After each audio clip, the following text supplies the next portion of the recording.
Hello, everybody. Welcome back to Pacers Daily. I am your host, Hery Acosta. Let's hop right into it and just talk about today's game. Not really much to talk about. We're going up against Boston Celtics, who, even without Jason Tatum, are still third in the East at 17-11 because of the emergence of how good Jaylen Brown's actually been playing, and not even just the fact that Jaylen Brown's averaging almost 30 points a game. The fact that other players like Jordan Walsh are stepping up, some of the rookies, the younger guys are also stepping up, and everything just looks really good for the Celtics, even though they're missing their best player, who's an All NBA first team, pretty much consistently. But let's talk about some of the injuries that we have for this game. Obviously, Shepard and Neesmith are getting closer to come back, but they're not there just yet. But both Johnny Furphy and TJ McConnell are questionable for this game.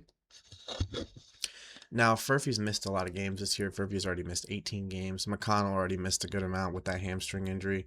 But now McConnell's nursing a knee injury while Johnny Furphy's managing another ankle injury. So overall, just you know, another injury-ridden game that we could potentially be facing. But as obviously a game time decision, they could end up playing. So don't be too surprised if they're on the court, but also don't be too surprised if they're not on the court. Anything could happen, honestly. So now I kind of want to talk about a player who I genuinely expected a lot of, and I just haven't gotten what I've been hoping for. Now, the improvement is somewhat there. Obviously, his minutes are going up a lot because he's been starting due to injuries. But overall, I mean, he's averaging 9 points a game, which, okay, that's fine. 2 assists, 5 rebounds. It's not the end of the world.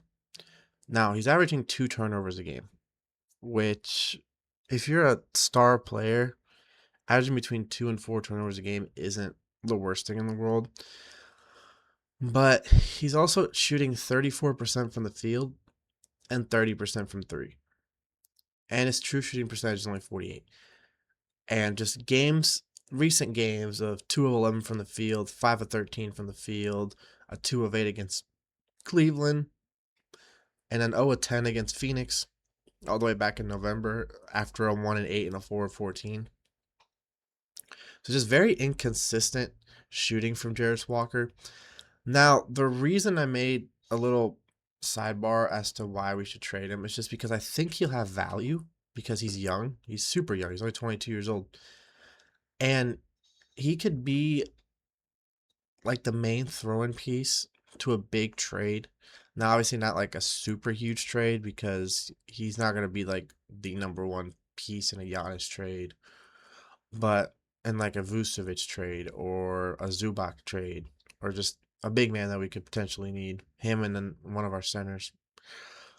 But the thing that really does keep him on the roster is the fact that he's young and he's confident. Young and confident are very, very important in the NBA. But he kind of needs to step it up a little bit just because of how bad the injuries have been. We only have 3 players that have played all 28 games, and that includes Isaiah Jackson and Jay Huff. So 2 of our centers, and then our somewhat backup / starting small forward because of Neesmith's injuries. So it's just one of those things that you got to just think about all the sides to it. So maybe in January or by the trade deadline, Walker's on another team. But as of right now, I would just like to see him improve. And then just looking at more trade pieces, we need to trade one of our centers. We have too many centers on the team. We recently just signed James Wiseman, which very, very interesting. And we just have a bunch of random players on the roster right now. Like the Tony Bradley could be a small trade piece. You could honestly pick your choice if you want to keep Huff or Jackson. Now, I would like to keep Huff, but I also do like Isaiah Jackson. But if you trade one of them, you could potentially be getting a better center. But I do think we should keep Huff just because of his play style has been a lot more. It's been a lot better, and he's also leading the league in blocks. So you don't just trade the guy who leads in blocks. But Isaiah Jackson or Tony Bradley could be a throw-in piece for like a center trade. I've been seeing a lot of Things about Benedict Mathurin. I don't think Mathurin should be traded whatsoever. I think he's way too valuable for this team. He's averaging almost 20 points a game. I think he could do better. He's taking a lot of shots, but he is shooting 43% from the field, so it's not horrible. And his usage percentage is up to 24%. So him just, keep playing consistently and just try to get try to get there. He can easily score over 20 points a game. He just has to be more consistent and not have a 4 point game like he did last time.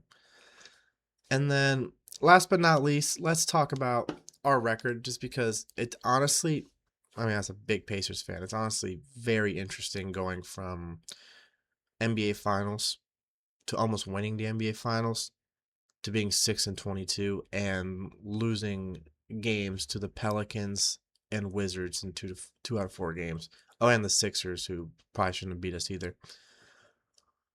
But obviously, we're having a lot of chemistry issues. I think that's one of our big issues is chemistry and not knowing how to utilize these rotations with the players that we have. Not fully blaming Carlisle. I mean, we saw when the Pistons just a couple years ago, the Grizzlies and the Pistons rostered over 30 players in the season. We're on pace to roster close to 30.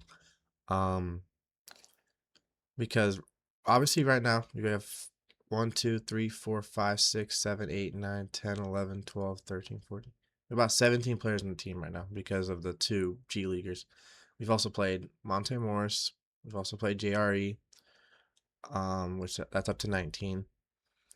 So we've had a very very high amount of people. Mac McClung, that makes 20. Brought Wiseman back, so he won't count as extra. We've rostered over 20 players already in just the first couple months of the season. And I just think we're going to keep rostering more once Wiseman's 10-day contract is up. He's going to be gone for somebody else. And just kind of trying to figure out who else, because there's still a lot of players out there, free agents or on like EuroLeague rosters that could be looked at. Maybe we could even bring in Oladipo at this point, just because of he's been doing his stuff in the G League.